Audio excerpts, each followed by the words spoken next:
bien, rebonjour à toutes et tous. Bienvenue dans ce premier épisode de notre série de webinaires dédiée à la résilience, la rentabilité et la réglementation. Cette série a pour objectif de vous accompagner dans l'évolution de votre stratégie RSE pour faire de la durabilité un véritable levier de compétitivité. Je suis Morgane Lerville, responsable de compte chez Sweep. J'ai la chance de travailler depuis les tout débuts de Sweep avec des entreprises telles que L'Oréal, Bouygues, Thales ou la SNCF ou d'autres que je vois présentes aujourd'hui, dont les équipes RSE sont pleinement engagées dans la transition et l'adaptation. Nous vous partagerons dans cette série de webinaires des exemples concrets qui, nous l'espérons, pourront vous inspirer. Ce premier épisode portera donc sur la résilience, condition de survie et de compétitivité. Et je suis heureuse d'accueillir pour en discuter Rachel Delacour, PDG et cofondatrice de Sweep, et François Gémen, auteur principal du 6e rapport du GIEC, professeur à HEC, expert de la géopolitique du climat, mais aussi membre de l'Advisory Board de Sweep, comme on dit en bon français.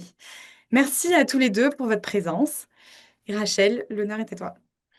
Oui, moi je vous remercie. Donc Rachel, moi je suis la PDG, la cofondatrice de Sweep. Moi je viens de l'univers de la data et ce qu'on essaie de faire, c'est vraiment amener ce software d'analyse de données pour l'action climat in fine, la bonne compréhension de tous ces éléments. Oui, bien moi je suis donc chercheur et professeur à HEC. Je travaille beaucoup à la fois sur les questions de transition, comment est-ce qu'on peut réussir la décarbonation de l'économie, mais aussi beaucoup sur la question des impacts du changement climatique, notamment des impacts sociaux, des questions de migration, des questions de conflits notamment. Et je crois vraiment que la question de l'adaptation et donc de la résilience, c'est aujourd'hui vraiment un enjeu fondamental pour les entreprises et je me réjouis qu'on commence à en discuter un peu, que de plus en plus d'entreprises prennent conscience de leur vulnérabilité, de la nécessité de développer des plans d'adaptation. Et donc, merci pour l'organisation de ce webinaire qui, effectivement, va essayer de donner des exemples et des pistes concrètes pour l'adaptation et la résilience dans les entreprises. Merci à tous les deux. Nous avons donc 20 minutes devant nous pour répondre à une ou deux grandes questions. Comment préparer votre entreprise au changement climatique et comment la rendre plus résiliente? Nous aurons ensuite, bien sûr, 10 minutes pour répondre à vos interrogations et vous pouvez d'ailleurs les poser à tout moment dans la section Q&A juste en bas de votre écran. C'est parti. François, première question. Que signifie la résilience pour les entreprises dans un contexte de risque climatique croissant? Pouvez-vous nous donner des exemples concrets d'entreprises qui ont su transformer cette résilience en un véritable avantage compétitif? D'abord, je pense qu'il y a deux mots-clés pour construire la résilience au niveau de l'entreprise. Le premier, c'est d'abord de prendre conscience de ses vulnérabilités. Et j'en parle au pluriel. Je pense qu'on sort peu à peu d'un moment où on s'est cru largement invulnérable ou immunisé contre les risques climatiques. Et je crois que vraiment le premier pas sur le chemin de la résilience, c'est la question de la prise en compte de ces vulnérabilités qui sont multiples. Et j'invite vraiment les entreprises à considérer non seulement les vulnérabilités aux différents risques, mais aussi à la combinaison de ces risques entre eux. Deuxième élément clé de la résilience, je crois, c'est la capacité d'anticipation. Ne pas développer juste un plan d'urgence, mais voir comment on va pouvoir anticiper ces risques et comment on va pouvoir se remettre en question en permanence. Il ne faut certainement pas imaginer que la résilience, c'est un état. En réalité, c'est une trajectoire qui doit être en permanence remise en question. Et donc, c'est vraiment une démarche dynamique. Et aujourd'hui, les entreprises qui vont le plus s'engager dans ces démarches de résilience vont avoir aussi, effectivement, un avantage compétitif certain sur leur marché. Je donne juste deux exemples. Vous le savez beaucoup, vous le savez, je travaille pas mal avec le secteur de la construction. Dans la construction, aujourd'hui, certaines entreprises développent des méthodes de construction hors site, où donc les éléments du bâti, des maisons, des appartements, sont construits en usine et puis amenés sur le chantier et assemblés sur le chantier. Ça permet de réduire évidemment la durée des chantiers, ça permet de réduire la pénibilité du travail, ça permet de produire aussi souvent de façon plus écologique. Mais un élément essentiel, c'est que ça permet d'éviter que les chantiers soient interrompus par des aléas climatiques. Or, on a aujourd'hui énormément de chantiers qui s'éternisent, notamment dans certains pays, parce que les températures ne permettent plus aux ouvriers de travailler dans ces conditions. Il y a un vrai risque, je dirais, pour la santé au travail sur les chantiers de construction. Eh bien, on voit que les entreprises qui ont développé ce type de construction hors site, potentiellement, vont pouvoir avoir un avantage compétitif par rapport à leurs compétiteurs parce que toute une série de travaux vont pouvoir être réalisés en usine et donc être moins dépendants des conditions climatiques. Et puis, je dirais que l'adaptation, souvent, ça ne se voit pas. C'est-à-dire, c'est comme les trains qui arrivent à l'heure. On va surtout parler des entreprises qui ont des faiblesses en termes de compétitivité parce qu'elles n'ont pas prévu de plan d'adaptation, alors que les autres entreprises qui ont des plans d'adaptation et qui sont résilientes vont continuer à fonctionner. Et donc, c'est souvent plus facile de trouver des exemples d'entreprises qui, faute d'avoir développé un plan d'adaptation, vont avoir des vrais risques industriels et commerciaux. Un exemple que j'aime bien donner aussi, c'est l'exemple de retard de production qu'a connu Porsche, le fabricant de voitures de luxe, au cours des derniers mois, simplement parce qu'il était dépendant d'un de ses fournisseurs en Allemagne qui avait subi des inondations importantes et qui donc n'était plus capable de lui fournir des pièces d'aluminium. Et comme il était dépendant de ce fournisseur, c'est en fait pas tellement le risque climatique qui a touché Porsche directement, mais qui a touché un de ses fournisseurs, et de ce fait, ça a entraîné des retards très très importants sur les chaînes de production de Porsche, et l'action en a pris un coup à la bourse de Francfort.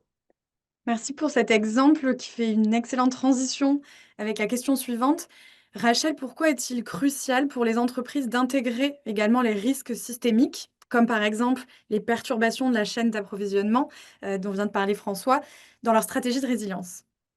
Mais François en a très bien parlé et c'est vrai que l'entreprise, par définition, elle est interdépendante. Si je reprends le carbone uniquement, mon carbone d'entreprise est toujours le carbone de mon entreprise cliente et toujours le carbone dans ma chaîne de valeur.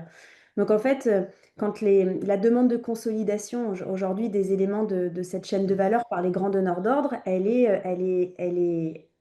s'adapte en fait à la compréhension, comme le disait François, de la dynamique en fait de tous les systèmes qui entre eux peuvent aussi parfois aller, peuvent s'accélérer. Donc en fait, il faut vraiment toujours avoir cet œil-là. Et nous, ce que l'on voit, donc moi je reste dans mon rôle de software vendor, donc qui a en fait tout un tas de clients et on voit en fait beaucoup de patterns aussi apparaître sur la manière de gérer tout ce risque systémique. Et nous, on a une grande partie de nos clients qui ont bien compris ça et qui en fait, après, sont à plusieurs années de collecte et qui cartographient, par exemple, les 20-80 ou les 80-20, donc les 20 fournisseurs, par exemple, sur leur supply chain qui vont semble-t-il, générer 80% en fait des risques, de leurs risques. Et en fait, ils vont itérer pour collecter cette donnée, pour bien la comprendre. Ils vont focaliser aussi l'aide qu'ils apportent pour les aider à se transformer, pour les aider, ils en bénéficient au passage, hein, bien sûr, et pour continuer ensuite, voilà, ainsi, segmentation fournisseur,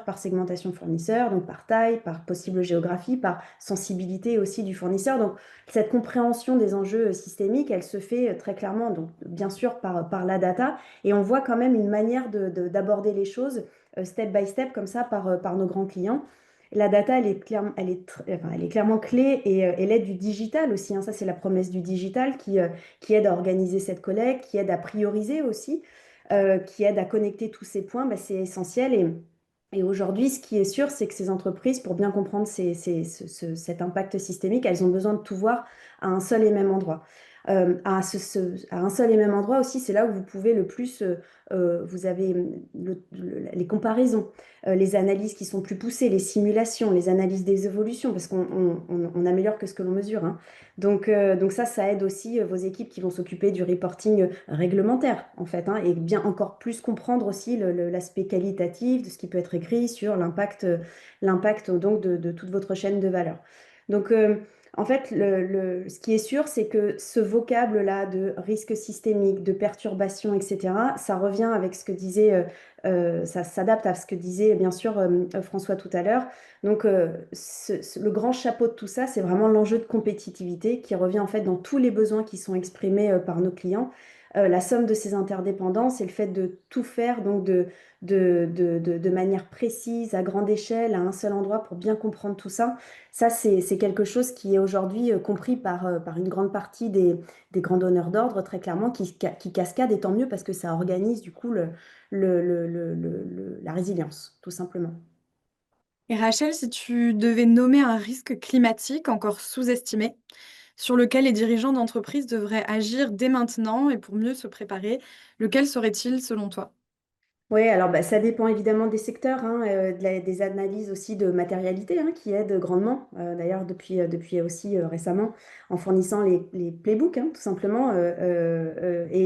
Et enfin, au-delà de ceux qui sont sous-estimés, je rappelle juste quand même un élément, c'est que le World Economic Forum, il a quand même dit que tout risque climatique confondu, ça impacte, quand même, maintenant c'est prouvé, ça impacte 5 à 25% de l'EBITDA des entreprises, qui est menacé donc par enfin, qui sont menacées en fait par l'inaction climatique. Donc ensuite, vous avez donc les grandes les natures en fait bien connues de risques climatiques, puis vous avez celles qui sont un petit peu plus nouvelles et qui défraient la chronique. L'impact de l'intelligence artificielle aujourd'hui, ça impacte en fait. Enfin, on rentre de la Climate Week, donc on en a été de New York City, donc on en a été très très abreuvé. Mais c'est vrai que vous avez en fait des entreprises qui vous disent qu'elles sont clairement impactées par le prix de l'utilisation des infrastructures électriques quand elles sont proches des data centers comment dire, qui sont dédiés à l'IA. Voilà, donc tout ça, en fait, il y a un mauvais approvisionnement en eau, en fait, donc le shortage en eau. Voilà, tout ça, ça a un vrai impact. Donc ça fait partie des nouveaux cas qui viennent s'ajouter, en fait, à la liste de ce qui doit être suivi. Et de manière plus générale et bien connue, là, si je fais une espèce de grand mix, mais beaucoup d'entre vous le connaissent déjà, mais si je prends un mix par rapport à nos clients, pardon, d'Auchan, de SNCF, Orange, de L'Oréal, qui sont sur des secteurs très différents, hein, mais les risques d'approvisionnement, ils nous en parlent tous les jours, les matières premières agricoles, les ingrédients cosmétiques, les produits alimentaires, les composants techniques, en fait, qui peuvent être moins disponibles en fonction des aléas climatiques, ce que disait François avec l'exemple de Porsche.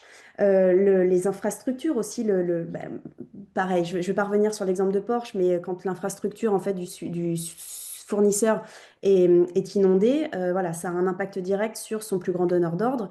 Le risque réputationnel aussi, hein, très clairement, ce risque-là, il est toujours dans toutes les bouches, avec des consommateurs qui exigent bien sûr des produits plus durables et les risques liés aux conditions de travail, etc., qui doivent être suivis. Donc, juste pour reprendre quelques exemples sur ces sujets donc de risques climatiques et de ce qui arrive de plus en plus donc, à l'agenda des entreprises. Vous avez par exemple donc nous on travaille avec Decathlon. Decathlon, vous voyez bien à quel point ils s'adaptent aussi en poussant la location des produits alors que la grande partie est du retail, de la vente. Donc on a aussi Motul, typiquement, Motul qui est client aussi, Motul qui fait des huiles de moteur et qui doit absolument transitionner pour faire des lubrifiants autres, car en fait on parle quand même de la voiture thermique qui est supposée s'arrêter en soi.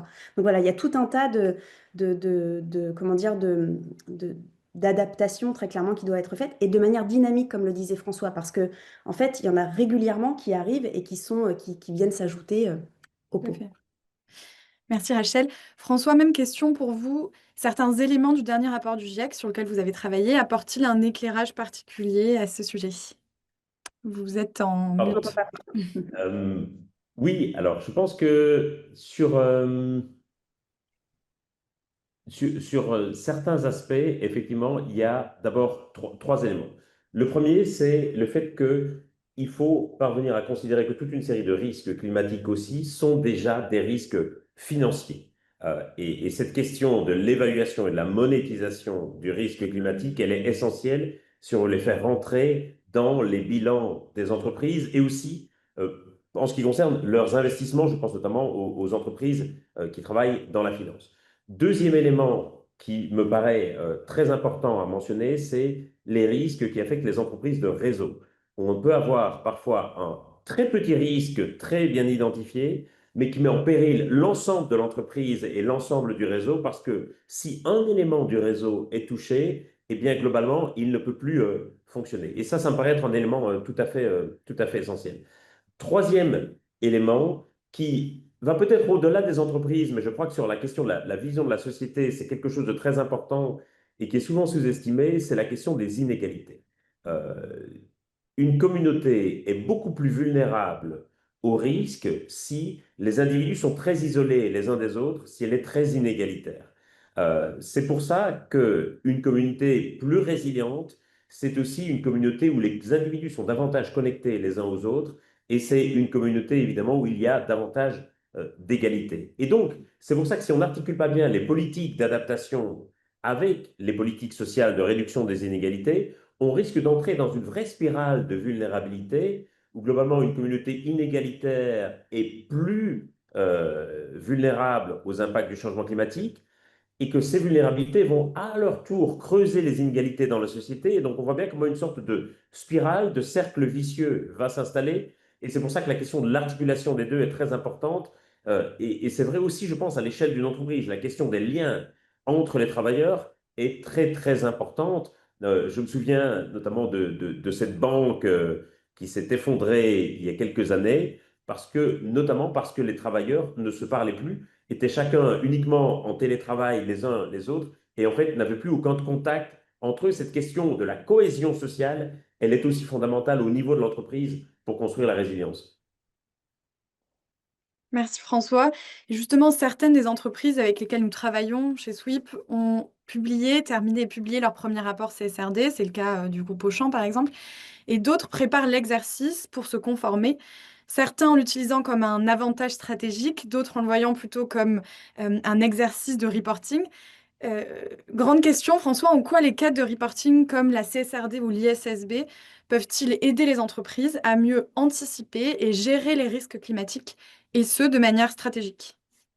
Je dirais parce que ça leur permet d'avoir une sorte de vision panoptique de ces risques, de les comparer les uns aux autres dans leur temporalité, dans leur urgence, dans leur gravité, et ça permet surtout de les articuler les uns aux autres. Et je crois que tant qu'en fait on n'a pas eu une méthodologie des cadres qui d'une certaine manière forçait à regarder des choses que parfois on ne va pas regarder spontanément. Je pense que si on demande à une entreprise d'identifier les principaux risques auxquels elle est confrontée, il y a des choses qui vont venir immédiatement à l'esprit. Et par contre, il y a des choses auxquelles on ne va pas penser. Et c'est souvent les choses auxquelles on ne va pas penser qui vont constituer les risques les plus importants. Et donc, des méthodologies comme celle-là, des cadres méthodologiques vont en fait forcer les entreprises d'une certaine manière à avoir vraiment une vision exhaustive et panoptique, à la fois à voir ce qu'elles n'auraient pas perçu spontanément, mais aussi à voir comment ces risques s'articulent entre eux, et ça peut constituer un vrai tableau de bord, je crois. Et c'est ça, à mon avis, l'intérêt principal de ces types de méthodologies. Et ça permet aussi potentiellement aux assureurs et aux investisseurs de comparer les différents niveaux de risque de différentes entreprises et donc de créer une sorte de level playing field entre les différentes entreprises. Mm. Et on en vient justement à la data. Rachel, quel rôle jouent les données, en particulier le reporting carbone et ESG, dans le renforcement de la résilience et où se situent aujourd'hui les plus grandes lacunes? Oui, bah, alors, quand tu parles de renforcement de la résilience, en plus, quand c'est un renforcement de la résilience sur un cadre dont François parlait, le playbook, en fait, faut rappeler hein, quand même que l'ambition de la CSRD, c'est surtout d'harmoniser la manière dont chacun va comprendre en fait comment faire et faire bénéficier en fait aux autres du secteur, aux autres entreprises du secteur, les best practices au final. Au final, c'est ça. Donc bref.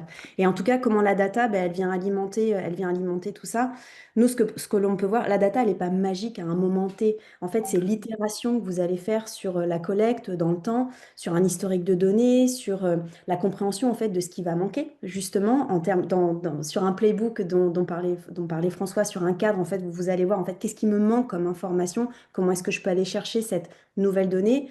Sur la data aussi va vous faire comprendre quel type de scope d'analyse vous avez à disposition. Et puis peut-être qu'en fait, vous allez vouloir agrandir ce périmètre-là. Vous allez pouvoir vérifier aussi entre ce que vous avez imaginé comme objectif à atteindre. Vous allez pouvoir, comme un financier en fait, qui va travailler sur la récupération de la data. Et puis à un moment donné, est-ce qu'on est toujours sur un périmètre comparable ou pas? Voilà, tous ces éléments-là, en fait, viennent dans le vocabulaire de la sustainability, en fait, des personnes en charge des reporting extra-financiers. Et en fait, la data, elle va aussi permettre l'implication, la lecture de tout un tas de collaborateurs que vous allez pouvoir embarquer et en fait, à qui vous allez pouvoir faire lire des données harmonisées pour pouvoir récupérer aussi du feedback, pour pouvoir challenger les méthodologies d'une année sur l'autre. Est-ce qu'on continue, est-ce qu'on continue pas? Voilà. Donc ça, et puis surtout l'auditabilité aussi qui va permettre bah, de correctement avancer d'une année sur l'autre. Donc, tout ça, en fait, cette résilience, et il faut qu'elle soit pilotée, il faut qu'elle soit comparée, faut qu'elle soit data drivée. Alors ça, c'est pas très très français, Mhm. Mhm. pardon. Mais voilà, donc et surtout, la data va vous permettre quelque chose de plus confortable, c'est-à-dire la data, elle va vous permettre de dire, mais c'est OK de faire des erreurs. Mais regardez, la data, elle montre que j'ai déjà commencé mon chemin. Oui, il y a peut-être des erreurs qui ont été faites, très bien, mais maintenant on a la data pour se dire qu'on va les corriger. Et au moins, vous êtes dans la catégorie des entreprises qui peuvent piloter, qui peuvent surtout ouvrir les livres. Et ça sur le sujet du risque réputationnel, etc., c'est déjà un grand point vers la résilience aussi. Donc la data, elle aide tout ça. Et pour revenir à la Climate Week, là j'ai entendu beaucoup de verbatim, donc de L'Oréal, de Ralph Lauren, donc tous ces clients qui disent qu'en fait c'est OK d'être un beginner, c'est OK d'être un, it's OK to be a beginner, pourvu qu'on ait justement cette data qui montre en fait le chemin de résilience et in fine, ils ont tous ce mot de compétitivité en bouche. Voilà. Et dernière question avant de passer aux questions de l'audience en 30 secondes. De nombreuses entreprises considèrent encore la résilience comme un coût. Comment convaincre les conseils d'administration et les investisseurs qu'il s'agit en réalité d'un investissement dans la valeur à long terme? Et cette question, on l'entend tous les jours. Et Rachel, elle est pour toi, pardon. Oui, pour écoute, sur le sujet du coup, parce que ouais, je veux vraiment qu'on laisse la parole à François, mais non, sur le sujet de, et là je sais qu'en fait on a un autre webinar qui est prévu aussi sur ce sujet avec la SNCF. Moi, ce que je peux vous dire, c'est que on a quand même une SNCF qui nous a récemment redit que grâce à toute cette étude de données, de cost savings, etc., que l'approvisionnement en rail dit vert, donc en acier dit plutôt, enfin, plus décarboné, en fait, n'est pas un coût supplémentaire. Mais on vous en dira plus voilà, durant l'autre webinar. Mais ces années-là de collecte, aujourd'hui, permettent de dire ça, et tant mieux, c'est exactement ce dont on a besoin d'entendre. Ça, c'est de la résilience, ça, c'est de la souveraineté aussi économique. Merci Rachel. Et pour ce webinaire, justement, rendez-vous le 14 octobre à 11h30. Et justement, on va passer aux questions. Donc, n'hésitez pas à envoyer vos questions dans la petite boîte de Q&A ou dans le chat. Première question pour François. Les risques climatiques sont très diffus et très variables selon les activités de l'entreprise. Ils Oui. sont parfois aussi difficiles à identifier. Quels conseils donneriez-vous aux entreprises pour procéder correctement à un screening, une identification des risques potentiels pour pouvoir mieux les anticiper? De mon expérience, évidemment, les risques, comme dit dans la question, sont très, très différents entreprise par entreprise, secteur par secteur, aussi en fonction de la localisation. Souvent, l'entreprise, de mon expérience, parvient bien à identifier les principaux risques qui touchent à son activité, mais là où je les trouve souvent plus faibles, c'est en identifiant les interactions entre ces différents risques. C'est-à-dire qu'on va les prendre un à un et on va dire, voilà, pour tel risque, on a telle stratégie d'adaptation. Vraiment, l'essentiel, c'est en fait de voir comment ces risques peuvent interagir entre eux, peuvent se renforcer mutuellement et peuvent être aussi touchés par des risques extérieurs sur des chaînes d'approvisionnement, sur des fournisseurs, sur des infrastructures extérieures. Et souvent, c'est là que le bas blesse. Question de Christophe. Je pense que François, vous pourrez aussi la prendre. Quels seraient, selon les risques majeurs d'une entreprise qui travaille principalement dans les services liés à l'environnement et au traitement des déchets? Christophe donne des exemples, liquides, solides, terre polluée, par exemple. Donc, quels seraient ces risques majeurs pour une entreprise de ce type? Euh, je dirais, il faudrait évidemment, c'est toujours difficile de dire ça parce que je ne veux pas que ma parole serve forcément de guide pour une entreprise que je ne connais pas. Mais je dirais qu'il y a des risques économiques, à mon avis, qui sont très forts liés à cette question des déchets. De voir comment potentiellement ces déchets vont représenter de plus en plus des coûts à l'avenir et comment il va y avoir aussi, il va y avoir une réglementation de plus en plus forte sur la question des coûts des déchets et de voir comment ces déchets peuvent être davantage intégrés dans une forme de circularité. Donc pour moi, c'est vraiment cette question-là qui va être centrale. Sur la question de l'accès à certaines ressources, il va y avoir aussi, je pense, une vraie nécessité de trouver des moyens de coopération potentiellement avec des entreprises en dehors de son secteur. Souvent, on va regarder les entreprises qui sont dans son secteur et on ne va pas se demander comment les déchets de l'une peuvent être la ressource de l'autre. Et ça, c'est aussi un enjeu d'organisation des entreprises sur un territoire. Merci François. Et on avait aussi abordé avec Rachel la question de la double matérialité qui peut être aussi un cadre intéressant pour répondre à cette question. Autre question, Rachel, beaucoup d'entreprises considèrent la résilience comme un coût. Comment convaincre les boards et les investisseurs qu'il s'agit d'un investissement sur le long terme? En fait, je fais écho à une phrase qu'on a entendue pendant notre événement la semaine dernière. C'était Philippe Zawati de Mirova qui disait en fait, c'est l'analyse de l'extra-financier aujourd'hui et en capacité de prédire les impacts financiers de demain, la santé financière de demain. Et ça, je pense que c'est vraiment quelque chose qui doit être intégré aujourd'hui par les entreprises. Je veux dire, enfin, on connaît le sens de l'histoire, on voit ce qui se passe, on voit quels sont comment dire, les rapports d'assurance qui parlent de milliards et de milliards en fait à chaque événement, à chaque catastrophe, dite catastrophe naturelle. Donc ce sujet de convaincre un board, il passe aussi par des petits tips, hein, de dire en fait il faut que l'agenda de la supposée RSE en fait qui intervient la plupart du temps dans les conseils d'administration tout en bas et qui a le temps ou pas d'être géré. Mais en fait ça en fait il y a un moment donné il faut réussir à reforcer les choses pour en parler au tout début. Le côté réglementaire a aidé un peu à pressuriser aussi le fait de devoir en parler le plus tôt possible dans l'agenda d'un board. Mais je pense qu'aujourd'hui, il y a suffisamment de littérature qui commence à exprimer année après année, et suite à de la collecte de données et de l'analyse par secteur, qui commence en fait à prouver par A plus B qu'il y a une vraie épée de Damoclès chiffrée. On est en capacité aujourd'hui, nous, de faire parler des clients par secteur qui se partagent en fait ce genre d'informations. Merci Rachel. Deux dernières questions. Une première sur l'organisation et la gouvernance. Avez-vous des retours de vos clients sur l'articulation optimale entre les directions RSE et risque au sein des entreprises? Je ne sais pas qui veut la prendre, Rachel ou François. Peut-être François, j'ai des choses à dire, mais vu qu'il nous reste une petite minute. Non, non, mais vas-y, parce que moi, j'ai pas de client, donc j'ai pas de retour client. Donc.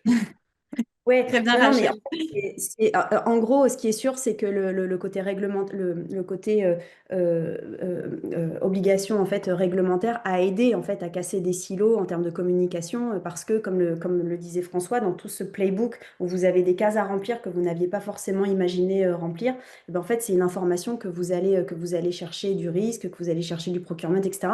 Et en fait, nous on a des clients, je pense à Auchan dont les financiers nous ont dit en témoignage. Ça faisait 10 ans qu'on n'avait pas eu un projet qui a cassé autant de silos dans l'entreprise, sur le sujet de la CSRD par exemple. Mais voilà, donc ça, c'est cette communication-là, elle est clé pour comprendre les interactions risques sur toute la grande chaîne avec ce qui fait l'identité du business même. Merci, Rachel.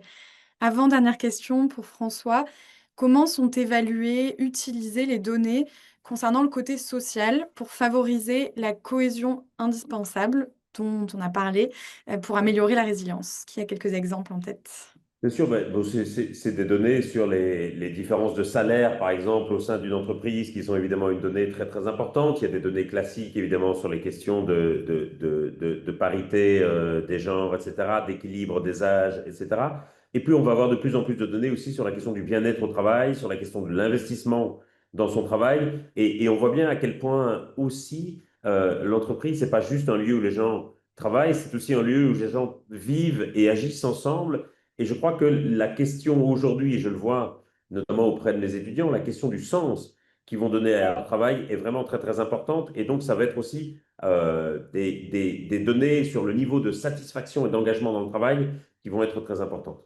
Et pour conclure, selon vous, quels sont les risques climatiques qui vont le plus impacter les entreprises? Je laisse pas la parole à Rachel et François. Vous pourrez conclure ce webinaire.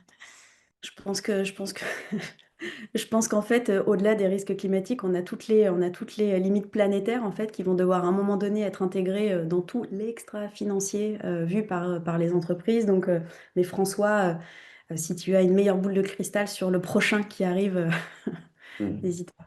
Euh, oui, je pense qu'effectivement, on va devoir intégrer non seulement les risques climatiques, mais l'ensemble des risques liés aux ressources, et on va avoir des gros risques. Il y a certaines ressources, y compris celles auxquelles on ne pense pas toujours, par exemple la ressource en sable. On sait que pour certaines entreprises, c'est une ressource essentielle et qu'il y a une vraie raréfaction à certains endroits de la ressource en sable. Et donc, je dirais vraiment la question de l'intégration des risques climatiques avec les autres risques, effectivement, sera à mon avis assez centrale dans la collecte des données.